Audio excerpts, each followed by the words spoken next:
آسمان کی جانب بلند تھا،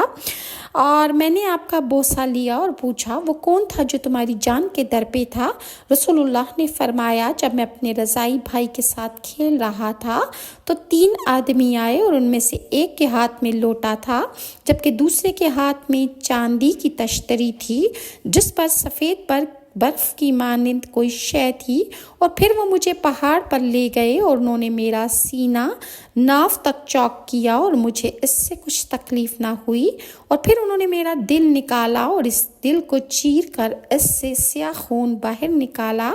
اور کہا کہ ہم نے آپ صلی اللہ علیہ وآلہ وسلم کے اندر سے خراب مادہ باہر نکال دیا اور آپ صلی اللہ علیہ وسلم شیطان کے وسوسہ سے محفوظ ہو چکے ہیں۔ اور پھر انہوں نے میرا دل واپس اسی جگہ سینے میں رکھ دیا اور اس پر نور کی مہر لگا دی، اور مجھے اس مہر کی سردی کا احساس